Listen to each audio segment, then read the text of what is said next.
Muito bem, voltamos ao vivo aqui na cidade, 11h33, dando sequência aqui à nossa programação e também a sequência, não só pela programação da Rádio Cidade, mas como a nossa transmissão ao vivo. Estou aqui com o Facebook e o Instagram também. Aos poucos a gente vai acertando as câmeras e ajustando aqui, né, ao canal que a gente vai olhar.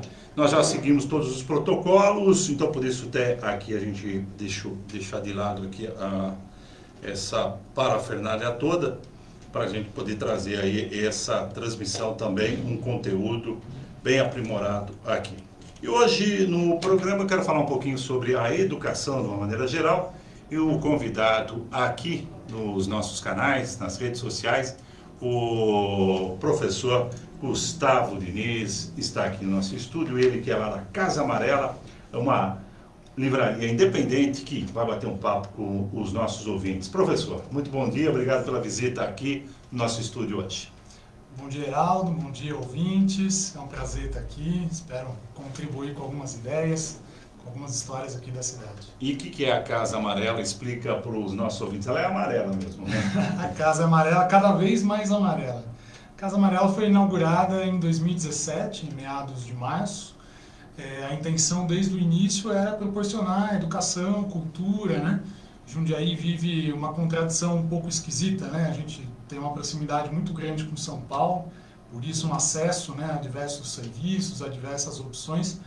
E muitas vezes na própria cidade a gente não encontra determinados produtos, determinados itens de interesse, né? Então a Casa Amarela já desde o início inaugurou como uma livraria que se pretendia alternativa, pretendia trazer conteúdos tanto em livros quanto em projetos, conversas e atividades que naquele momento eram muito escassos na cidade. E acho que nesses quase 4 anos a gente vem conseguindo cumprir com esse objetivo. É diferente de você falar um selo. Os livros são livros novos. Eu me recordo até da Helena Matos, a nossa engenheira agrônoma, lançou o livro dela lá. Assim, não sei se são escritores que têm um apoio que você não encontra aí no mercado no dia a dia. Sim, o mercado editorial é um mercado bastante difícil, né, por diversos fatores. Mas a Casa Amarela pretendeu, no início, trazer conteúdos que eram difíceis de encontrar na cidade. Então a gente trabalha com uma série de editoras de altíssima qualidade, tanto de conteúdo quanto de acabamento, de design, que era uma dificuldade regional aqui. E também temos, por ser um espaço aberto, um espaço que convida e acolhe projetos da cidade, a gente tem uma relação muito próxima com coletivos, com autores, com iniciativas que sempre estão ativas na cidade. Então, acolhemos e temos ali ofertando, né, livros de autores, autoras da cidade, e eventos como lançamentos, né, como encontros que tratam desse conteúdo, que é um conteúdo bastante vasto. E a gente vai conversar um pouquinho aqui com o Gustavo, né, para falar um pouco sobre essa educação também aqui. Esse foi o meu convite. E com relação ao atual momento que nós estamos vivendo. Gustavo, você com a sua formação acadêmica em letras, literatura, você acha que está dando para tirar de letra o que esses alunos estão vivendo no momento? Tanto tempo sem aula e se a aula remota de fato ela dá para suprir toda aquela aula presencial que estão acostumados? Com certeza não. Então eu sou licenciado em letras, minha formação em licenciatura em português especialmente, e a gente tem certeza que não, porque algo que é muito óbvio, né, que é muito perceptível para os alunos e para os pais é a importância do ambiente escolar, né? Então a educação não é conteúdo apenas, né? Então por melhor que seja a escola, por melhor que sejam os profissionais de educação, não basta ir ali, ir até a lousa e passar uma série de conteúdos. Não é apenas isso, né? A educação envolve um aspecto muito amplo de aprendizagens. Então o ambiente escolar é muito importante. Isso precisa continuar como uma meta. Agora, os recursos digitais, eles vieram para ficar, né? Eles não são novidades, vem-se talvez empurrando esse debate, e a pandemia acelerou como um todo, acelerou para as lojas, acelerou para a população em geral e acelerou para a educação. É inegável que a tecnologia, ela revoluciona as práticas, né? Eu até brinco e dentro da livraria, dentro da Casa Amarela, já é algo que eu falo há muito tempo, né? A gente se esquece que o livro é uma tecnologia, né? O livro revolucionou a educação, o livro revolucionou a cultura. Então não é estranho, na verdade a gente talvez tenha naturalizado o quanto que essas tecnologias revolucionam nossos hábitos de aprendizado, de comunicação. E o mesmo vale para a educação. Então, nesse prazo de 3, 4 meses, o volume de conteúdos de qualidade, de debates, de documentários, de produções musicais, audiovisuais que foram produzidos é impressionante. É claro que eles foram produzidos num contexto atípico, né? Então foram produzidos muitas vezes de forma voluntária, de forma até ocupacional, né? Porque as pessoas que tinham ali alguma condição de fazer seu debate, fazer sua conversa, relatar, produziram um volume riquíssimo de memória, de conteúdos, inclusive conteúdos educacionais. Agora, um projeto educacional, um projeto de formação básica, né, de educação principalmente enquanto direito, ele precisa prever uma série de mecanismos, né? E a gente percebe que no Brasil essa experiência foi muito falha. Quero dizer, muitos órgãos competentes não conseguiram instituir instrumentos que de fato pudessem veicular e sistematizar um processo educacional. Então, gerar conteúdos é uma parte, né? Gerar um conteúdo interessante, gerar um conteúdo que dialogue, que comunique com o estudante de diversos graus, né? Cada um exige uma forma, né? Especialistas de educação à distância sempre afirmam: a educação à distância é uma educação mais cara e mais difícil, né? Apesar do que alguns às vezes podem entender, é mais difícil você fazer uma educação à distância do que uma educação presencial. Ela tem um potencial enorme, por exemplo, de reproduzir numa escala muito maior uma aula de altíssima qualidade, um profissional de altíssima qualidade, recursos e uma certa didática que pode ser escalonado num volume muito alto. Mas a produção do conteúdo, a sistematização do aprendizado, ela é muito mais difícil, né? Na minha experiência de professor, qualquer profissional dedicado que tenha uma sala que ele acompanhe rotineiramente, um volume mais equitativo, quero dizer, salas que não estejam lotadas, né? Que é um problema sério no Brasil, com certeza produz uma aprendizagem de muita qualidade. E para você fazer a mesma coisa à distância, nessa escala, em veículos digitais, é muito complicado. E a gente percebeu que o Brasil tem muito a aprender, tem experiências interessantes fora do Brasil. A América Latina tem a Universidade de Monterrey, que é uma referência na educação à distância, e uma série de experiências enquanto educação básica, mas aqui a gente tem um caminho a trilhar. O que você... Evidente que isso que você está falando, né, já não é de hoje que o Brasil passa por essa situação e entra governo, sai governo, você vê que essa situação ela vai sendo empurrada com a barriga. Você acabou de citar um exemplo fora daqui.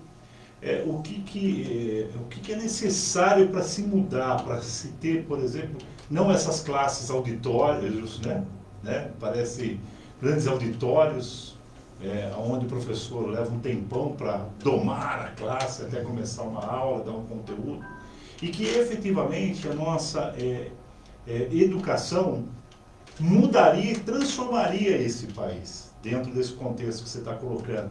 Onde você acha que está esse problema? O problema é complexo, né? Não é simples. Eu acredito que, apesar de muitas dificuldades, o Brasil ele tem muito a apresentar, né? Acho que a gente também não pode, muitas vezes, cair no engano de achar uma crise absurda, né? Acho que é importante, até faço uma saudação, né, ao Anísio Teixeira, e a partir dele, diversos personagens que o Brasil pôde trazer como experiências de educação completa, de políticas públicas de qualidade, mas, em primeiro lugar, tudo isso é muito recente, né? Então, o Brasil, enquanto uma experiência democrática e democratizante, ele é muito recente. Então, algumas das nossas falhas, é até pelo tempo, pelo pouco tempo de experiência e de aplicação. Que você acha até louvável. Assim. Até louvável, né? O sistema, a educação básica no Brasil, por exemplo, a gente tem tido contexto em que a educação básica, que é encerrada no ensino médio, ela tem um problema seríssimo, que é o ensino médio. O ensino médio no Brasil, ele tem lacunas enormes. Então não dá para dizer que o Brasil cumpriu com a sua tarefa de educação básica. Esse é o contexto real que a gente tem. A educação básica... Você está citando o ensino médio porque ele vai depois para uma faculdade despreparado. Exatamente. O ensino médio está previsto como um direito, né? Como uma educação obrigatória, né? É claro que a pessoa deve continuar seus estudos, mas no Brasil o Estado é obrigado, deve ofertar uma educação de qualidade até o ensino médio. Então o ingresso na creche, na educação infantil é um direito recente e acessar o ensino médio, concluir o ensino médio no Brasil ainda é um privilégio. Então esse é o contexto geral.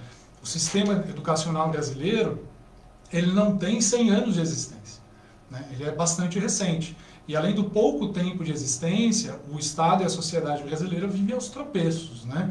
Há regimes que trocam entre as ditaduras, projetos de qualidade são desmontados. Agora, no sistema educacional brasileiro, a gente vê muitas experiências de qualidade. Sobre a educação à distância, especificamente, eu acredito que estejamos atrasados, especialmente atrasados. Existem, obviamente, laboratórios e iniciativas vinculados a universidades públicas, vinculados, muitas vezes, com parcerias do terceiro setor, mas isso não se universalizou, nem de perto, né? São experiências realmente pontuais. E outra característica bastante do sistema educacional brasileiro, na minha avaliação, é a importância do profissional na educação, né? O Brasil tem alguns profissionais de educação de altíssima qualidade e muito dedicados, que conseguem produzir, apesar das condições aquém limitadas, resultados e experiências de aprendizagem fantásticas. Agora, enquanto o sistema educacional, então aqui em Jundiaí, né, o sistema municipal, o sistema estadual e as universidades que temos aqui ao redor, né, e também algumas instituições de ensino superior como a FATEC, né, Ensino Superior Tecnológico, o Instituto Federal, que aí sim, entendendo enquanto sistema, eles têm sim limitações, mas é muito importante louvar e exaltar o esforço de alguns profissionais da educação de altíssima qualidade, de uma dedicação impressionante. E o que se deve a tudo isso? O próprio profissional da educação, ele não quer estar no meio, em função da política que existe, ele também não entra, não vai para lá. A gente vê, por exemplo, pelos ministros da educação que o Brasil tem, né? Você não tem efetivamente, nem na saúde, né? Você não tem um gestor da saúde que vem da saúde. Mas, enfim, isso se deve também. E você, sendo um jovem professor, você acha que esse é o problema maior? A própria categoria também não quer enfrentar e ir lá pôr a mão na massa nesse problema? Eu destacaria alguns pontos. Eu acho que, no primeiro lugar, falando de educação à distância e de tecnologia, as condições são muito limitadas. Então, isso é um problema sério, né? Profissionais que querem e que têm esse interesse... Para você trabalhar é limitado? Muitas vezes, dependendo da rede, dependendo da unidade escolar, não se tem computadores, não se tem uma rede de Wi-Fi, não se tem internet, né? Se tem que revezar em escolas muito grandes um aparelho, né? Que antigamente era o data show, que era disputado, né? Os profissionais de educação sabem do que eu estou dizendo, você tem que agendar para utilizar um aparelho que é revezado entre um corpo grande de profissionais. Agendar salas, porque só tem uma sala, às vezes 20 computadores e você tem salas maiores do que isso. E esse cenário você não precisa ir muito longe, não. No próprio estado de São Paulo você já encontra esse cenário. Esse cenário é o nosso cenário. No interior do país, né? Que você não vai encontrar. Com certeza, com certeza. Então, esse é o contexto. Então, uma limitação material muito grande. Quando a gente fala de tecnologias na educação, mais uma vez, a gente está falando de computadores, mas uma boa parte das escolas não tem bibliotecas. Não tem livros para os alunos. Faltam, às vezes, livros didáticos, faltam livros de uma biblioteca circulante. E isso é lei, né? Tem que ter, né? Então, já é criado para... Se criar uma escola, tem que ter a biblioteca. O Plano Nacional de Educação e os planos municipais de educação, uma das fragilidades que era muito evidente, né, e quem se aplicou nesses trajetos, né, de instrumentalizar, sistematizar políticas nesse meio, a biblioteca escolar, por exemplo, era uma deficiência enorme, né? Se eu não me engano, talvez, salvo engano, no estado de São Paulo, que é um estado que tem uma educação relativamente estruturada, apesar de vir caindo em rankings nacionais, a taxa não chega a 60% das escolas no estado de São Paulo. Então, estou falando da biblioteca, até puxando a sardinha para o meu lado, que os livros são tecnologias educacionais. Não é verdade? Ter livros didáticos numa situação de pandemia que o aluno possa levar para casa e fazer uma atividade é um privilégio, muitas vezes. Às vezes o aluno não tem um livro para chamar de seu, para tomar como emprestado e fazer uma lição. Nesse momento tecnológico, onde tudo está na internet? Eu acredito que são áreas, do ponto de vista tecnológico, eu acho que é importante a gente tomar de igual, né?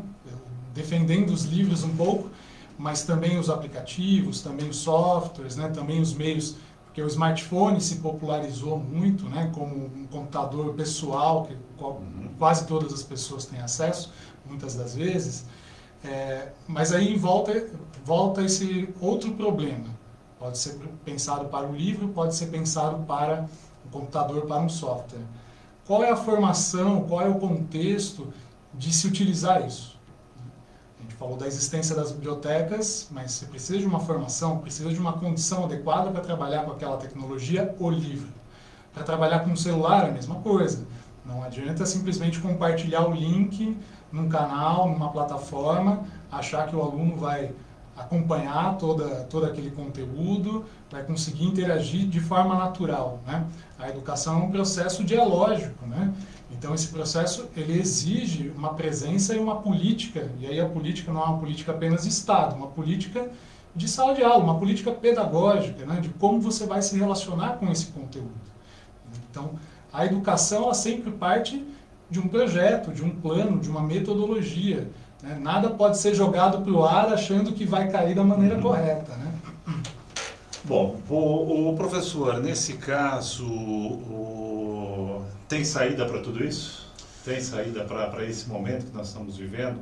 Eu costumo colocar aqui, talvez o professor Gustavo não ouviu essa minha posição, mas eu tenho colocado aqui que eu acho melhor que as crianças estivessem na escola do que em casa nesse período que nós estamos vivendo. E foi claro, tem alguns aí que foram contra essa minha decisão. Falaram, não, acredito que não, acho que não é por aí. Então, pelo que a gente vê por aí, e aqui na nossa região, uma região rica, se você andar um pouquinho na periferia, você vai ver a turma tudo jogada, tudo amontoado, não tem nada de distanciamento, isolamento em casa. E a dificuldade também de conexão para essas aulas. Se tiver 2 filhos na casa e um computador, como é que faz? Se você não tiver uma internet de qualidade, já falamos isso daqui. Na tua opinião também seria melhor já talvez tomar pulso um pouco, né, da situação, falar, não, vamos bancar isso aqui, vamos voltar às aulas. Você tem aí a questão da saúde, da questão da economia, né, e da educação. Qual é o teu ponto de vista para isso? Eu penso que todas as pessoas querem o retorno às aulas. Acho que quanto a isso não tem dúvida, né? Todos querem Só quem não tem acesso, filho, acho que não quer. um acesso à escola, uma educação de qualidade. Obviamente, pais e mães trabalham e têm essa dificuldade da administração da própria casa, da rotina, tudo isso é uma dificuldade. Agora, entendendo a vida, né, e a proteção e o protocolo sanitário como uma prioridade, é muito difícil tomar a questão do ponto de vista genérico, né, porque a sociedade brasileira é desigual e os contextos são muito desiguais. Eu não tenho dúvida que algumas escolas, alguns equipamentos escolares, alguns corpos de profissionais organizados, bem montados, e tudo isso que eu listei são condições um pouco de luxo, muitas vezes, em alguns contextos, conseguiriam colocar políticas que envolvessem revezamento, uso de espaços internos à escola, metodologias e formas, uma parte remota, uma parte presencial, que poderia ser uma solução para o momento que a gente vive. Agora, do ponto de vista geral, envolve um risco muito alto fazer uma liberação sem parâmetros, né? Então, Jundiaí mesmo tem equipamentos escolares, quando a gente diz esse termo um pouco técnico, né? Os prédios escolares. Certo. Salas que são maiores, mais ventiladas, são arejadas, tem espaços externos, tem quadras. Alguns equipamentos escolares são assim.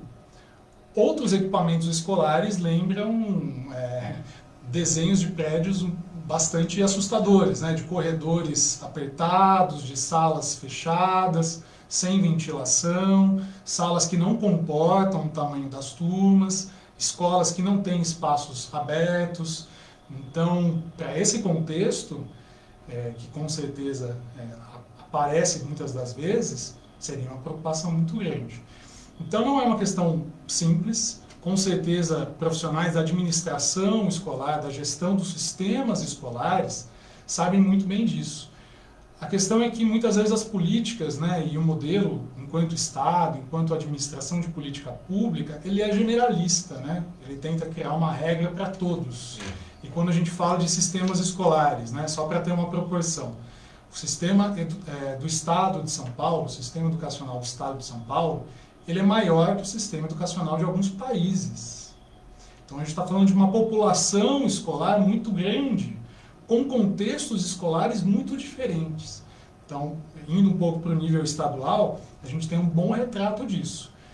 É muito complicado, num risco de vida, num risco de contaminação, em que você tem escolas muito precárias e algumas escolas bem equipadas, profissionalizadas, que oferecem uma educação e uma aprendizagem de qualidade, ter uma regra única.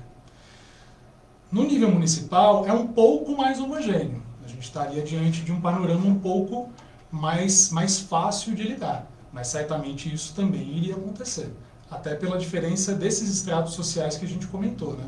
Famílias, mães solteiras, famílias que têm uma configuração em que todos trabalham, né, e que tem que lidar com a rotina dos filhos, e que o bairro também não proporciona nenhum alívio, vamos dizer, para um enclausuramento, né? Aí não é isolamento, às vezes é enclausuramento, é um contexto muito crítico e dramático. Agora, obviamente, a própria situação de Jundiaí, que dentro da comparação brasileira e mesmo no Estado, você tem situações que sim, poderia ter uma política de retorno gradual, né, de ter atividades remotas com algumas atividades presenciais, mas tem que se encontrar onde isso se localiza. E qual é a exceção, qual é a regra, e como criar parâmetros para isso. Porque senão a consequência poderia ser, sim, bastante negativa. Só para a gente finalizar, professor Gustavo, com tudo isso que você está vivendo, presenciando, e que já passou também, eu não vou nem entrar na universidade pública, porque senão a gente ficaria muito mais tempo aqui, mas no caso a USP, da onde vem a tua formação.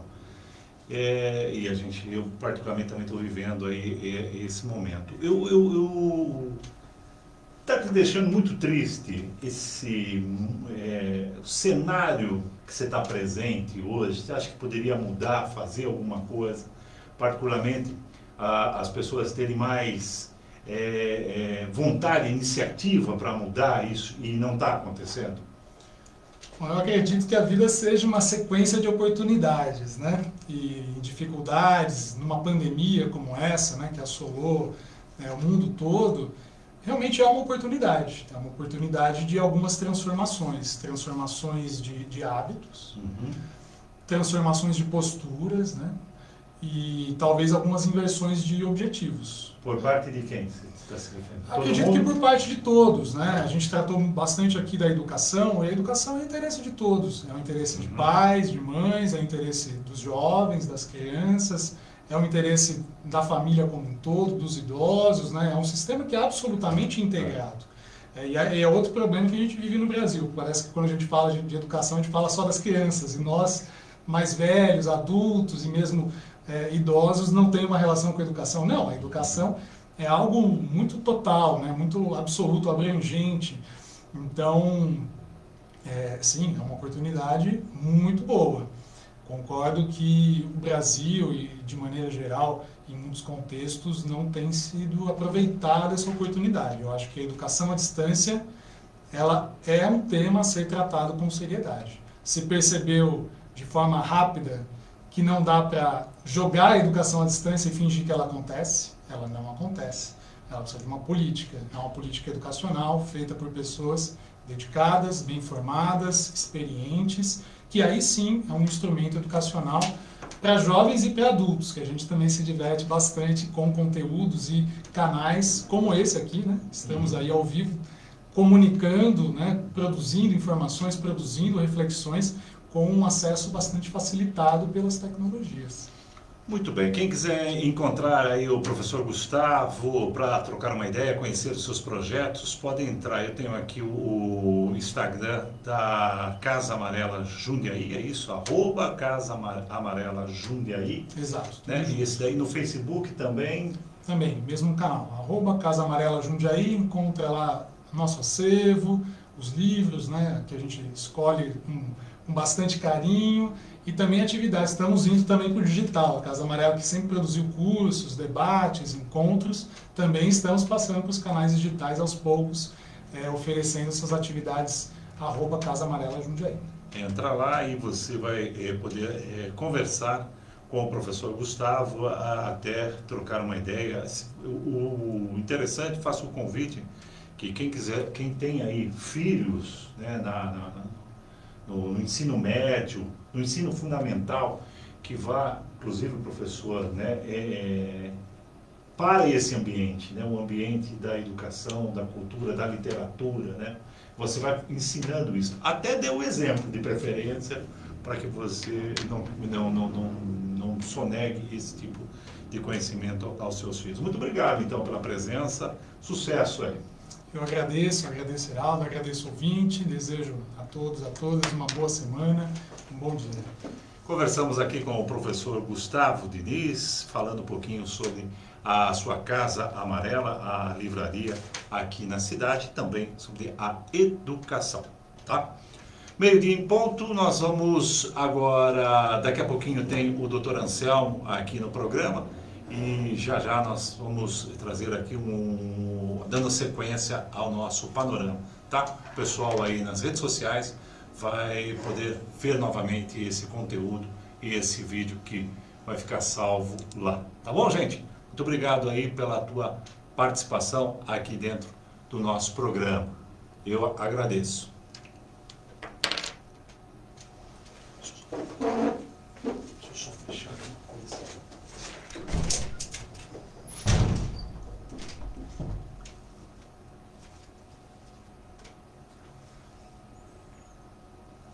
Meio-dia e 2 na cidade. Daqui a pouquinho tem o Dr. Anselmo, hein? Já aqui no nosso programa, o Dr. Anselmo fazendo aí o seu destaque. O rádio toca você em todos os momentos, em todos os lugares. Pô, você acredita, cara, que ontem foi o último dia pra gente falar de política no rádio? Agora entram as leis. Ontem foi o último dia. E aí eu fiquei puto da vida, porque eu queria que você falasse de política, cara. Deixa eu ver. Mas acho que foi bacana, eu gostei, agradeço.